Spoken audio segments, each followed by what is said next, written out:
gentlemen, and young people and children, we are thrilled beyond words to be here tonight.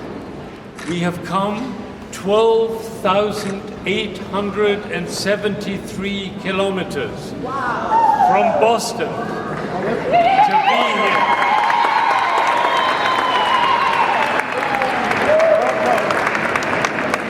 It is our first time, not my first time, but every single person on stage is in South Africa for the very first time. And it has been an extraordinary 4 days.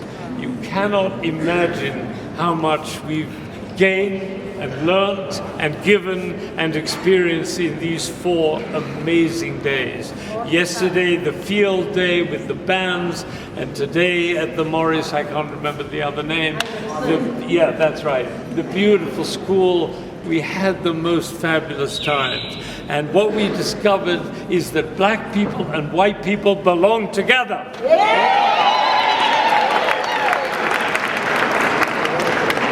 This is the way the world should be, right here. And it's thrilling. I have to tell you, not more than 3 weeks ago, there were only 30 seats sold in this place. And now look at it. It's incredible. The word got out, and we're extremely excited.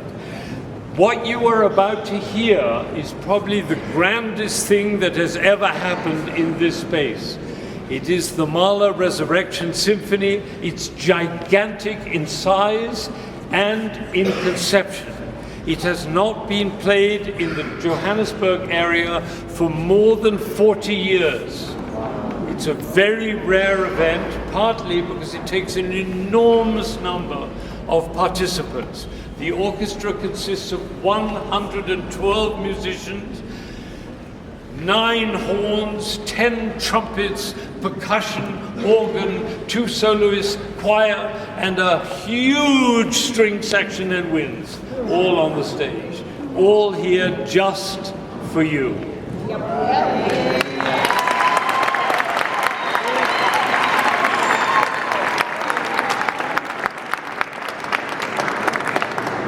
It is a long journey, but it describes something very, very big. In the first movement, Mahler describes the experience of death, not a funeral march, it's much too varied for that, but the experience of death from many, many manifestations.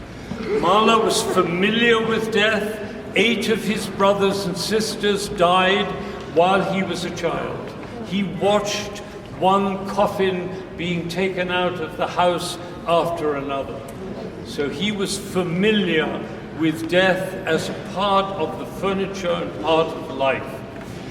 He poured into that movement all his experiences of death, the joys past, the terror, the fright, the anger, the despair, the nobility, every possible emotion is expressed in this music.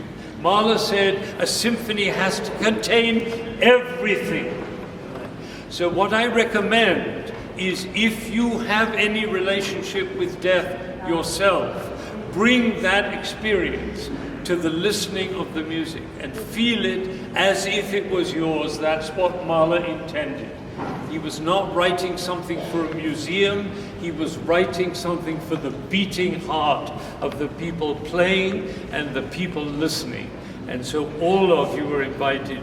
For the younger ones who have not experienced it, they will get what they get. And as time goes on and you hear this piece more often, you'll get more and more and more. We have been working on this piece since last September. Wow. And we love every note of it. The first movement is about 20 minutes long, and it has a climax in it which is so overwhelming I can't wait to hear it in this space. There is a chord in which every note in the scale, except one, is present simultaneously, and it's almost unbearable in its ferocity. And when you get to that moment, you know you're at the recapitulation, which means it goes back to the first material of the beginning. And it has everything in this movement, including tenderness and love and the most beautiful, beautiful playing. The second movement is memory, memories of times before the death. And it's full of charm and full of winning tunes, and it's old Vienna. You can imagine a cafe in Vienna with Schlagsahne on the Kuchen and the memory of the bands, and it's a beautiful, beautiful movement and very delicate and much more intimate. The third movement is very strange. He wrote a song, and in the song, St. Anthony of Padua, fed up with the evil, sinning people in his congregation, decided to go down to the sea and preach to the fishes. He thought he would do better with them. And they listened carefully, and you can hear their mouths going up and down as they listen to him very dutifully, and then they just swim off and are just as sinning as before. And in the middle of that movement, or towards the end of that movement, there is a gigantic climax, which he called the cry of disgust. It was to suggest that men are no better than the fishes. And then it dies away in a very ironic and sarcastic way, with a bass drum, a tam-tam, and a contrabassoon on a single note, and the note, for those who are interested, is a C, a low C. Now, listen. What happens next is one of the great moments in all of music. A mezzo-soprano sings not the C, but 1/2 tone higher, a D flat, and sings "O Röschenrot, O Red Rose." And then she sings, "Man is in great trouble. Man has suffered terribly." And you can all relate to that. And then comes a little drama, it's 4 minutes long, in which she meets an angel, and the angel bars the way, and she said, "I came from God, and I will go back to God, and nothing will stop me." And she's supposed to represent a child, actually. And the angel lets go. The singer moves towards the most beautiful end of that 4-minute song that you can imagine. And I can't wait for the silence in this room as the beautiful mezzo-soprano sings the end of that song.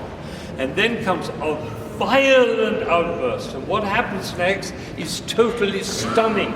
It is nothing less than the Day of Judgment.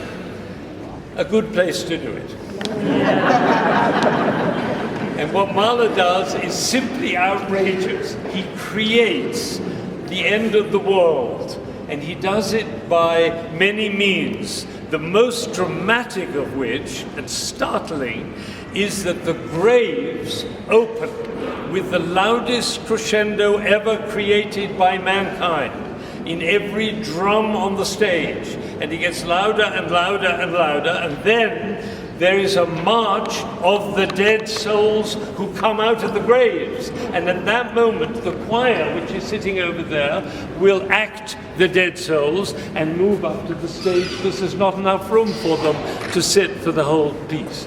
So they will come, and when you see them, you will imagine in your mind's eye the dead souls of the Day of Judgment. And then comes this great march, which goes on and on and on. It's very, very dramatic. And then comes the great moment at which we hear the final trumpet, and the brass is in the distance from far away, and then the flute and the piccolo representing The bird of death on the grave, the final day is nigh, and then what happens is even more miraculous than anything I've told you so far. And that is your choir. Your choir will start to sing so softly that you will barely hear it, and it is the sound of angels. It's not the sound of human beings, it's the sound of angels. And if you've been wondering what angels sound like, you will find out tonight. And they sing about resurrection. They sing about resurrection, not specifically Christian resurrection, but the resurrection of the human soul. The possibility of renewal, which is true for all human beings in every corner of the earth. And from that statement, it grows louder and louder and louder till finally you hear the whole choir, orchestra, chorus, organ, everybody together saying, Auferstehen, Auferstehen, resurrection, resurrection. And it moves to the greatest climax that exists in the entire canon of music, right here in this church. Is that exciting? And it's something to wait for, because once you've heard it, not only will you never forget it, you'll never stop thinking about it. That's how exciting it is. So thank you for coming, because you brought together a community of all the parts of this society. We find it incredibly moving as Americans to be in a society that has come to terms with living together, people of different races as equals. And you have really taken that very far, and it's demonstrated here tonight and by our joint ventures with the young people in the classes today and yesterday. Oh, it's so moving. And now with the choir and the soloists and all of us together. So this is a pivotal moment, not only for you all, but actually for everybody. And we're going to take this message back to Boston when we go back. Thank you for being here.